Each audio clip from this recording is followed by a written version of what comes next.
Students, welcome back in your class 9th Economics and Disaster Management. I am your teacher. In previous two topics of the same subject, we discussed about the money and we also discussed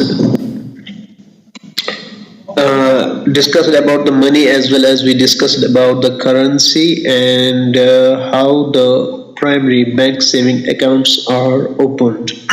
And after that हमने ये भी discuss किया कि वो bank accounts किन types के होते हैं, लाइक मैंने सीडीआर बोला, सीसी बोला, सेविंग्स बोला। तो आज हम प्लास्टिक जो मनी है उस पे बात करेंगे, या जिसको हम प्लास्टिक कार्ड्स कहते हैं। ठीक है, क्योंकि हमारा ये पहला ही चैप्टर है इसका, मनी एंड बैंकिंग, तो हम यही डिस्कस कर रहे हैं। ठीक है, लेक्चर को स्टार्ट करने से पहले सब्सक्राइब जरूर करिएगा और लाइक भी करिएगा, शेयर भी कर सकते हैं अगर आपको जरूरत पड़े। ठीक है, भी हमने डिस्कस किया मॉडर्न फॉर्म्स ऑफ मनी, भी डिस्कस किया concept of bank and types of bank deposits, ये भी। आज हम ये ऑपरेट सेविंग बैंक भी हमने डिस्कस किया, credit and loan facilities of bank, ये हम करेंगे, और इसके साथ साथ प्लास्टिक मनी पिछली बार हमने यहाँ तक डिस्कस किया था। ठीक है, ये आपको पता ही होगा। ठीक है, तो उसमें हमने ये पॉइंट्स ये भी मेंशन किए, जैसे कि एटीएम कार्ड्स जो है आजकल यूज़ किए जाते हैं। ठीक है, अपने सेविंग अकाउंट्स के लिए जब भी हमें डिपॉजिट या क्रेडिट करना हो, क्योंकि मैं खुद भी जानता हूँ, मैंने खुद भी थ्रू एटीएम मशीन आज नई आ गई है, डिजिटलाइजेशन ज़्यादा हो गई है। आपको अपना एटीएम कार्ड मशीन में डालना है, उसका पिन देना है। ठीक है, उसके साथ साथ आपको पैसे अगर यहाँ से ही डालने तो आपको उसमें डालने, वो खुद काउंट करती हैं और आपके अकाउंट में वो खुद ब खुद ऐड होते हैं। अगर आपको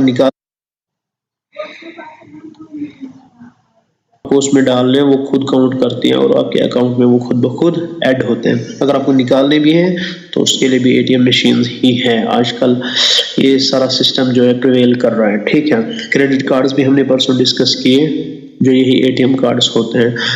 अब इन्हीं क्रेडिट कार्ड्स को आज हम फिर से रिपीट करेंगे, किसके जरिए? प्लास्टिक मनी के जरिए। प्लास्टिक मनी है क्या, ये है हमारा टॉपिक आज का। प्लास्टिक मनी एक्चुअली ये मनी नहीं होता है, ये हर कंट्री के पास एक करेंसी जो हमने डिस्कस किया होता है। जैसे कि इंडिया के पास Reserve Bank of India currency छापता है in the form of coins. Coins के साथ साथ करेंसीज भी, फैब्रिक करेंसीज या जिसको हम पेपर मनी कहते हैं, वो छापते हैं। ठीक है, तो ये वो जो करेंसी है, पेपर करेंसी, उसकी जो ड्यूरेबिलिटी है, यानी वो उतनी है नहीं, क्योंकि वो स्पॉइल होती है जेब्स में, या उसके लिए जो हमारे पास पाउचेस रखने पड़ते हैं, कभी कभार चोरी भी होते हैं जब ज़्यादा अमाउंट होता है, या कुछ और बहुत सारी उसकी ड्रॉबैक्स है। उसकी वजह से प्लास्टिक मनी को इंट्रोड्यूस किया गया। तो प्लास्टिक मनी ये कोई करेंसी नहीं होती है, बल्कि एक कार्ड होता है। ठीक है, ये कार्ड क्या होता है, ये जो सामने आपके मैं इस वक्त आपको हाईलाइट कर रहा हूँ इस कर्सर से, ये एक कार्ड है जो प्लास्टिक मनी की सूरत में, इसके बीच में एक चिप होती है सिम कार्ड की तरह, और इसका एक कोड होता है अपना, ये 16 डिजिट्स का, 16 डिजिट्स का, और यहाँ पे उसका नाम होता है, उस बंदे का नाम जिसका ये है, और बैंक का नाम। तो यहाँ पे हमारे पास HDFC बैंक लिखा है, तो ये अलग अलग डिफरेंट बैंक्स की डिफरेंट कार्ड्स हो सकते हैं, उनकी डिफरेंट स्ट्रक्चर होती है। ठीक है, इसके पीछे एक मैग्नेटिक स्ट्रिप होती है ब्लैक कलर की, उस मैग्नेटिक स्ट्रिप के अंदर सारी डिटेल्स लिखी हुई होती है, मेंशन की हुई होती है, मतलब भरी हुई होती है इस अकाउंट होल्डर के बारे में। इसका अकाउंट नंबर क्या है, उसके जो है क्या इसका पिन कोड है। ठीक है, और उसमें कितने पैसे कैसे है, वो जब आप एटीएम मशीन में डालते हो या किसी स्वाइप कार्ड जब आप करते हो, मार्केट के अंदर डिजिटलाइजेशन ज़्यादा हो गई है, उसमें उसको खुद ही अपना पासवर्ड देना होता है, अमाउंट ऑफ मनी टाइप करना होता है, तो बस दैट इज इट। तो आपकी ट्रांजैक्शंस ये खुद ब खुद ऑटोमेटिकली हो जाती है।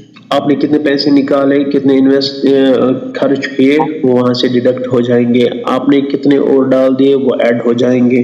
ठीक, तो ये एक किस्म की अब प्लास्टिक करेंसी तस्वुर की जाती है। अदरवाइज आपके पास सिर्फ एक कार्ड होता है। अब इन कार्ड्स की टाइप्स है, लाइक कैश कार्ड है, क्रेडिट कार्ड है, डेबिट कार्ड है, प्रीपेड कैश कार्ड्स है या स्टोर कार्ड्स।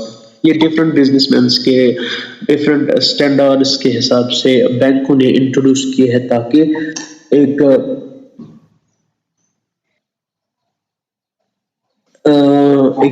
जो है ना हायरार्की जिस तरह होती है हर किसी चीज में, जैसे कि मैंने अकाउंट पढ़ा है, ऊपर किस डिपॉजिट अकाउंट्स कैसे होते हैं, सेविंग्स होता है, सीसी या बाकी सारे होते हैं, फिक्स्ड अकाउंट होता है, फिक्स्ड डिपॉजिट अकाउंट होता है। इसी तरह कार्ड्स भी होते हैं अलग अलग टाइप्स के और अलग अलग नीड्स के लिए, ठीक है। इनकी एक इम्पोर्टेंस अलग तरीके से होती है। और सॉरी, पहले हम डिपॉजिट में डेबिट कार्ड पढ़ेंगे इस लास्ट में। डेबिट कार्ड क्या होता है और इसकी डेफिनेशन लिखी हुई है। It is known as a bank card. ये डेबिट कार्ड क्या होता है? बैंक कार्ड होता है। एज ए प्लास्टिक कार्ड, ये भी प्लास्टिक कार्ड होता है। Provides the card holder electronic access. ये भी इलेक्ट्रॉनिक एक्सेस ही कार्ड होल्डर को प्रोवाइड करता है, चाहे वो मेल है या फीमेल है। कैसे? इसके पास पासवर्ड होता है, वो एटीएम पे जाता है या जाती है, टाइप करते हैं, उसके बाद वो कैश विड्रॉ कर सकते हैं, ठीक है। अभी डेबिट कार्ड क्या है? ये डेबिट कार्ड एक्सेप्ट किया जाता है जब एटीएम के बगैर आप कहीं परचेज कर रहे होते हैं, वहां पे भी आप यूज कर सकते हो। मोस्टली डेबिट कार्ड किस लिए यूज होता है? एटीएम के लिए, ठीक है, ट्रांजैक्शंस यानी पैसे निकालने के लिए, बस दैट इज इट। तो ये आपके सामने डेबिट कार्ड की एक फोटो है, ये एसबीआई की है, स्टेट बैंक ऑफ इंडिया का डेबिट कार्ड है, ठीक है। इसको लिखा है एटीएम कम डेबिट कार्ड, ओके। चलिए छोड़िए इसको, ये कंप्लीट हो गया। हमारा नेक्स्ट है क्रेडिट कार्ड, ठीक है। मैंने अभी कहा जैसे कि आज नई एटीएम मशीन्स आ गई हैं जो आपको कैश डिपॉजिट भी करने के लिए अलाउ करती हैं, सिर्फ विड्रॉ ही नहीं। इसी तरह नया कार्ड है नेक्स्ट जो हमें पढ़ना है, क्रेडिट कार्ड। ये कार्ड होल्डर को क्या करता है? गुड्स एंड सर्विसेज के लिए कैश होल्डर को पे करने के लिए करता है, हाँ, ये पे करने के लिए यूज होता है। The issuer of the card creates a revolving account and grants a limit of credit to the consumer or a user. जो ये इशू करता है ये कार्ड, ये इस कार्ड को इशू करने से पहले क्या करता है? एक रिवॉल्विंग अकाउंट क्रिएट करते हैं जिसपे लिमिट रखा जाता है कि कितना क्रेडिट हम उस कंज्यूमर को दे सकते हैं, यानी यूजर को। From which the user can borrow money for payments to a seller as a cash advance to the user। तो ये एक लिमिटेड अकाउंट में या लिमिटेड अमाउंट में उस यूजर को मनी यूज करने के लिए इस्तेमाल किया जाता है। अगर उसको पेमेंट करना हो, ठीक है, या बोरो करना हो मनी, ठीक है, ये उसके लिए इस्तेमाल होता है। या उसको कैश एडवांस होना चाहिए, उसके लिए ज़रूरत उसको पड़ेगी, तो उस सेलर को एज ए कैश एडवांस भी ये क्रेडिट कार्ड हेल्प करता है, ठीक है। तो दैट मीन्स एक कार्ड होल्डर जो है उसको ये फैसिलिटीज इस क्रेडिट कार्ड से मिलती है। तो ये फैसिलिटीज एटीएम वाले डेबिट कार्ड में नहीं होती है, ये सिर्फ क्रेडिट कार्ड में ही होती है, ठीक है। जैसे कि नीचे इसकी पिक्चर एचडीएफसी वाले कार्ड पे दिखाई गई है, ठीक है। ये क्रेडिट पेमेंट्स के लिए यूज होता है, ठीक है। इस तो उसके अलावा आज पैन कार्ड्स आ गए हैं, या हमने पढ़ा है स्टोर कार्ड्स या कैश कार्ड्स जो अभी हमने डिस्कस किया। कैश कार्ड्स भी क्रेडिट कार्ड्स ही होते हैं और डेबिट कार्ड्स जो है वो आपको पता ही है एटीएम कार्ड होते हैं, ठीक। नाउ अब बात करेंगे बैंकिंग एंड कॉमन मैन की। ये बैंकिंग और कॉमन मैन है क्या, उसमें क्या रिलेशनशिप है, और बैंक कॉमन मैन के लिए क्या फैसिलिटीज लेके आता है, और कॉमन मैन क्या क्या बेनिफिट्स बैंक से हासिल कर सकता है, और उसके लिए उसको क्या करना है। पहली चीज जो हमने परसों बताई वो उसका अकाउंट खोलना। तो आपने पढ़ा कि जब एक बैंक अकाउंट होल्डर पहले उसमें बैंक अकाउंट में उसका अकाउंट नहीं होता है, तो वो पहले अपना अकाउंट खोलता है, बैंक अकाउंट। जो ही वो खोलता है वो बैंक अकाउंट वहाँ पे दर्ज होता है उसका क्या क्या प्रोसेसेस है वो हमने पढ़ा, मैं फिर से रिपीट करूंगा। उसको फॉर्म मिलता है, उसको फोटोग्राफ्स रखने होते हैं, पासपोर्ट साइज फोटोग्राफ्स, और आधार कार्ड या इलेक्शन कार्ड अगर होगा, और प्लस राशन कार्ड की भी फोटो स्टेट कभी कभार मांगते हैं, ठीक है। उसके अलावा उसको फिर पैसे कुछ डिपॉजिट करने होते हैं। पहले पहले 500 रुपये मांगते थे, आज तो जीरो बैलेंस पे भी बैंक अकाउंट ओपन होते हैं। बट अगर आप सेविंग अकाउंट खोलते हैं तो आपको 500 से ज़्यादा मनी डिपॉजिट रखना पड़ेगा। अगर SBI में खोलते हैं तो वो 3000 रुपये से मांगते हैं पहले ओपनिंग के लिए, ठीक है। तो जो ही आपने खोला सेविंग अकाउंट, ये simplest form of bank account होता है जहाँ पे एक इंडिविजुअल, चाहे वो किसी भी तबके से वाबस्ता हो, कोई क्वालिफिकेशन इसके लिए ज़रूरत नहीं होती है, वो सेविंग्स अकाउंट खोल सकता है, ठीक है। और जब वो पैसे इसमें डिपॉजिट करेगा उसको इंटरेस्ट अच्छे से मिलेगा, same as the other customer जो है बैंक अकाउंट होल्डर्स के, उनको जिस तरह इंटरेस्ट मिलता होगा इसी तरह इसको। बट जो उसके बाद नेक्स्ट वो fixed deposit account, fixed account वो अलग, उनमें इंटरेस्ट रेट भी डिफरेंट टाइप्स की होती है, ठीक है। अब यहाँ पे जब वो डिपॉजिटर क्या करता है, अकाउंट खोलता है, अकाउंट खोलने के बाद उसे बहुत मोहतात रहना पड़ता है जब भी वो ट्रांजैक्शंस करेगा, चाहे वो कैश विड्रॉ करेगा, कैश डिपॉजिट करेगा, ठीक है। उसकी दोनों फैसिलिटीज ओपन होती हैं। हाँ, पुराने टाइम में क्या होता था, जब पहले पहले वहाँ पे कॉइन मिलती थी, ठीक है। आजकल के दौर में कॉइन नहीं मिलती है, तो आज उसको कैश बुक मिलता है, एंट्री करनी पड़ती है डिपॉजिट के बाद, बस और कुछ नहीं होता है, और एक कार्ड मिलता है। ये जो डिपॉजिट करते हैं ये डिमांड डिपॉजिट कहलाते हैं। डिमांड डिपॉजिट एक एसेंशियल फीचर होता है पैसे जमा कराने का बैंक के अंदर, क्योंकि ये फैसिलिटीज डायरेक्टली या तो कैश के जरिए हो सकती है या चेक्स के जरिए, ठीक है। कभी कभार कोई बैंक अकाउंट होल्डर क्या करता है, वो पैसे डायरेक्टली लाता है, बैंक के पास एक स्लिप होती है जो डिपॉजिट स्लिप या सेविंग स्लिप होती है, उस पर लिखता है कितना, अपना नाम, अकाउंट नंबर प्लस साइन करता है, और एज सेम एज वो अमाउंट भी मेंशन करता है इन फिगर्स एंड इन वर्ड्स। जब वो डिपॉजिट करता है वो डिमांड डिपॉजिट कहलाता है। अब ये डिमांड डिपॉजिट चेक्स की सूरत में भी हो सकता है, ठीक है। वो जो नीचे लिखा है, ये बड़ी बड़ी पेमेंट्स जब कैश के बदले दी जाती है किसी को, अगर कहीं आप बिजनेसमैन है या एम्प्लॉय है, आपको इन कैश इन हैंड नहीं मिल सकता है, ठीक है। आपको क्या देते हैं, आपको एक चेक मिलता है, चेक के ऊपर आपका नाम होता है, और उस होल्डर ना अकाउंट होल्डर का भी होता है अकाउंट नंबर, वो देता है। उसके साथ साथ वो इस चेक पे पैसे लिखता है, आपको कितना पे कर सकते हैं वो। जब आप बैंक पे वो चेक लेके जाओगे, एक पेपर होता है, एक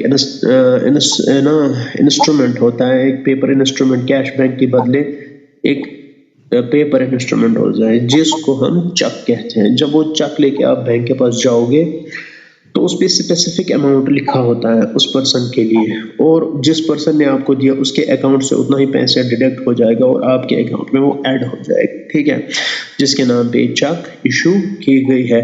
तो दैट इज वाई जिसके पास ये चेक होती है, जिसने आपको ये चेक दी, उसको ड्रॉअर बोलते हैं, ठीक है। यानी जिसने आपको ये चेक दी उसको ड्रॉअर बोलते हैं। ये लिखा हुआ है, the maker of the cheque is called a drawer and the person directed to pay is called the drawee. तो दैट मींस अगर मुझे चेक किसी ने दी वो ड्रॉअर है, अगर मैंने चेक फिर निकाली मैं ड्रॉवी हूँ, ठीक है। ये आपको ऐसे समझ जाएगा। फॉर एग्जाम्पल आप में से किसी ने मुझे चेक दी, फॉर एग्जाम्पल मैं स्कूल में काम कर रहा हूँ, मुझे कैश सैलरी इन हैंड नहीं मिली, मुझे चेक मिली, तो वो मेरे लिए वो ड्रॉअर है। और जब मैं ये चेक लेके जाऊंगा बैंक पे, मुझे पैसे निकालने हैं अपने अकाउंट में डालने या कैश भी निकालूंगा, तो मैं ड्रॉवी हूँ, ठीक है। ये सारा जो प्रोसेस है ये फ्रॉम ड्रॉअर टू ड्रॉवी होता है। इन ऑर्डर की जो मनी है ये उसकी transactions through instrument of paper किया जाए जिसको चेक कहते हैं, या तो आप फिर वो कैश ही निकालते हो या अपने अकाउंट में ट्रांसफर कराते हो, ठीक है। Facility of cheques against the demand deposit make it directly possible to settle the payments without the use of cash. Simple है, चेक्स कैश को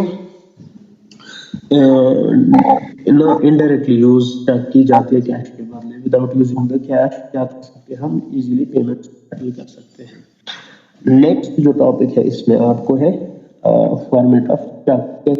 यही हमारा नेक्स्ट टॉपिक है, एक चेक का फॉर्मेट कैसे होता है। ये आपकी स्क्रीन पे मैंने चढ़ाया, ये है आपका फॉर्मेट ऑफ चेक।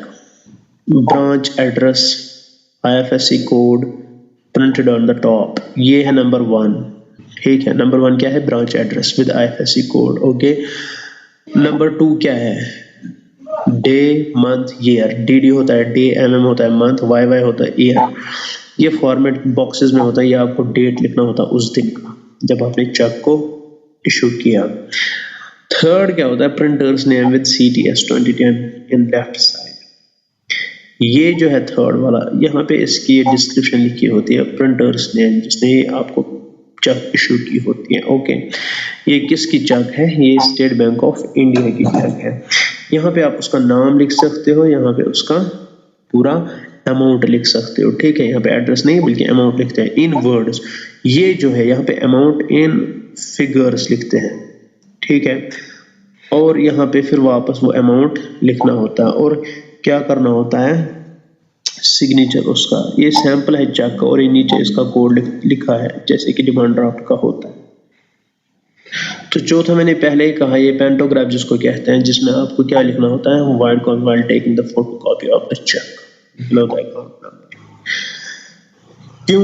क्योंकि इसमें ये जरूरी रखना होता है उसको जिसने ये चेक आपको दी अपने पास वो नंबर। और ये जो पैसे हैं सिंबल की सूरत में जो र लिखा है, मैंने अभी कहा ये बाइलिंगुअल फॉर्म है, आपको वर्ड्स में भी लिखना है पेमेंट और फिगर्स में भी लिखनी है। और जो साइन बोर्ड जो मैंने दिखाया लास्ट में, वहाँ पे उसका साइन होगा जिसने आपको चेक मेंशन की बॉटम राइट जो कॉर्नर है उस चेक का। ये था चेक का प्रोसीजर। अब नेक्स्ट जो है हमारा डिमांड ड्राफ्ट है। ओके, डिमांड ड्राफ्ट का भी मसला सेम होता है चेक की तरह, मगर ये कैसे हमें भरना होता है मैं आपको प्रोसीजर यहाँ पे फुल बताऊंगा क्योंकि इसने सिर्फ डेफिनेशन इसकी लिखी है। ये एक प्रीपेड नेगोशिएबल इंस्ट्रूमेंट होता है जहाँ पे ड्रॉवी जो है बैंक अपना अंडरटेक करता है, पेमेंट डालता है उसमें इंस्ट्रूमेंट के तौर पे उसको प्रेजेंट करके उसमें लिखता है अपना अमाउंट जो उसको पे करना होता है और जिसको वो भेजना होता है उसका नाम भी लिखना होता है, उसका अकाउंट भी लिखना होता है। अब मैं इसको एलॉबरेट करता हूँ कैसे। अब इस सारी प्रोसेस को इन द एंड एक नाम दिया गया है, रिमोटली क्रिएटेड चेक। ठीक है, रिमोटली क्रिएटेड चेक। मैं फर्ज करता हूँ मुझे एडमिशन लेना है या मुझे कोई फॉर्म भरना है SSB का फॉर एग्जांपल, या PSC का या UPSC का फॉर एग्जांपल, ये इंस्टेंस के लिए आप ले लो, या मैं यूनिवर्सिटी के लिए अप्लाई कर रहा हूँ। मुझे कहा जाता है कि आप अपना फी जो है डिमांड ड्राफ्ट पे लिख के भेजिए। डिमांड ड्राफ्ट पे अपना नाम लिखना है, उसके 2 सेकंड पहले वो डिमांड ड्राफ्ट की स्लिप आती है। जब उस स्लिप को आप ऊपर ब्रांच का नाम दोगे, डेट दोगे, अपना नाम दोगे और अपने अमाउंट का जो प्रॉपर अमाउंट है उसका सारा वर्ड्स और फिगर्स में लिखोगे और अपना फ़ोन नंबर और सिग्नेचर दोगे दोनों साइड से। अब वहाँ पे एक कॉलम आता है जिस कॉलम में लिखा होता है डिमांड ड्राफ्ट यानी पेमेंट सेंड टू। तो मैं कहा था, मैं ये कह रहा था कि फिर जब आप उस पेमेंट को उसके नाम से भेजोगे जिसको हमें भेजना है, फॉर एग्जांपल मुझे वाइस चांसलर या उस प्रिंसिपल सेक्रेटरी के नाम भेजना है या SSB के चेयरमैन के नाम भेजना है या उसका अकाउंट जो वहाँ पे जिस नाम से होगा वो मेंशन वहाँ जरूर करना है, प्लस उसका एक स्पेसिफिक कोड होगा। ठीक है, वो लिखना है यानी अकाउंट नंबर उसका जो लिखना है वो ज़रूरी वहाँ पे मेंशन करना है, क्योंकि जब आप भेजोगे आपके पैसे कहाँ जाएंगे ये ज़ाया भी हो सकते हैं जब तक ना आप उसका स्पेसिफिक एड्रेस दोगे। एक किस्म का एड्रेस होता है, एक तो उसका नाम प्लस उसका अकाउंट नंबर। ठीक है, और जब आप वो दोगे तो वो चेक पे लिखा होता है, पीछे से सिग्नेचर करोगे और वहाँ पे अमाउंट लिखोगे और आपको बैंक में वो डिपॉजिट करना है जिस तरह आप सेविंग्स के लिए आते हो डिपॉजिट। मगर जब कैश जो लेता है आपको लेगा वो स्लिप, वो वहीं पे आपको उसको कहना है ये डिमांड ड्राफ्ट है मुझे ये तैयार करके चाहिए। जब वो कैश लेगा प्लस ये स्लिप भी लेगा, वो आपको आधा घंटा वेट करने के लिए कहेगा। जब आप वेट करोगे 10-20 मिनट के बाद वहाँ से एक प्रिंटेड स्लिप आएगी जैसे कि चेक होती है उसी की शक्ल में आएगी एक स्लिप, उसके ऊपर लिखा होगा डिमांड ड्राफ्ट, आपके नाम और उसके नाम जो उसके ना ड्रॉवी जो है एक तो उसका नाम होगा और जिसको पेमेंट आपने की पेई जो होता है फॉर द पेमेंट, उसका भी होगा मेंशन करके, और उस जगह का नाम भी होगा, उसका अकाउंट नंबर भी होगा। जब आप वो फॉर्म भरोगे फिर नीचे एक डिजिट होता है, नाम के नीचे एंड में एक स्लिप के नीचे ऐसे होता है, वहाँ पे ये डिजिट्स लिखे होते हैं। तो ये फिर हमें उस फॉर्म में मेंशन करने होते हैं कि मैंने डिमांड ड्राफ्ट भरा है, उसका ये नंबर है, आपके नाम भेजा है, इतना अमाउंट भेजा है, ये जरूरी लिखना है, और इसके पीछे आपने सिग्नेचर्स लगाने जरूरी है, और ये अपने पास इसकी कॉपी रखनी पड़ती है बतौर सबूत कि हाँ मैंने डिमांड ड्राफ्ट भेजा था, इस नंबर से भेजा था। ठीक है, ये थी डिमांड ड्राफ्ट की प्रोसेस, एंड ये कैसे भरते हैं, ये कैसे तैयार होता है। ठीक है, तो ये डिमांड ड्राफ्ट भी हमारा कंप्लीट हो गया। हमारा नेक्स्ट टॉपिक जो है वो टाइप्स ऑफ बैंक्स है। ये है टाइप्स ऑफ बैंक्स। अब बैंक्स का एक नेचर होता है, उनका काम जो है वो डिफरेंट टाइप्स का होता है, उनकी एक्टिविटीज वो डिपेंड करती है। ठीक है, उस एक्टिविटी के बेस पे यानी बैंक की जो एक्शंस और डीलिंग्स है पब्लिक एंड प्राइवेट सेक्टर के साथ, उस बेस पे बैंक्स को डिवाइड किया गया या क्लासिफाई किया गया है 4 टाइप्स में। ठीक, नंबर 1 जो बैंक की टाइप होती है या क्लासिफिकेशन होती है वो है कमर्शियल बैंक, दूसरा होता है सेंट्रल बैंक, और तीसरा होता है कोऑपरेटिव बैंक, और चौथा होता है स्पेशलाइज्ड बैंक। ठीक, बैंक, और चौथा होता है स्पेशलाइज्ड बैंक। ठीक, 4 बैंक्स मैं फिर से रिपीट करूंगा, commercial bank, central bank, cooperative bank, specialised bank. ये 4 टाइप्स के बैंक्स होते हैं, और इन बैंक्स की अलग अलग डिफरेंट अपनी खसूसियात होती है और अपनी डीलिंग्स होती है। तो आज हम सिर्फ कमर्शियल बैंक पढ़ेंगे। कमर्शियल बैंक है क्या? Accept the deposits of money from the people. Commercial bank उस बैंक को कहते हैं जो डिपॉजिट लेता है in the form of money, किन से? लोगों से, and also use the money with it for lending purposes. और वो मनी जब आप डिपॉजिट करते हो, दूसरे लोग आते हैं, वो लोन अप्लाई करते हैं लैंडिंग के लिए, तो वो पैसा वहां से निकालता है बैंक और उनको देता है। तो दैट मीन्स आपने जो डिपॉजिट किया वो कहीं नहीं जाएगा, वो आपके अकाउंट में सेव है।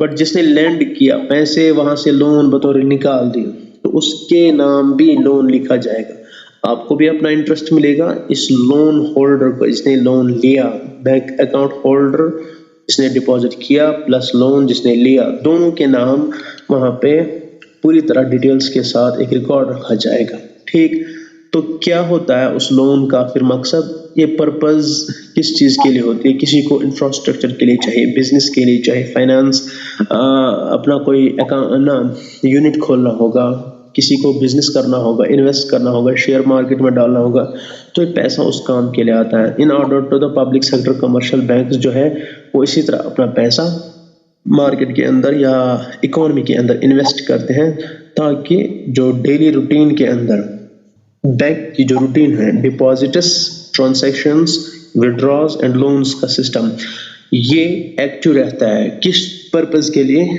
सिर्फ कमर्शियल पर्पस के लिए। Okay, generation of more and more money.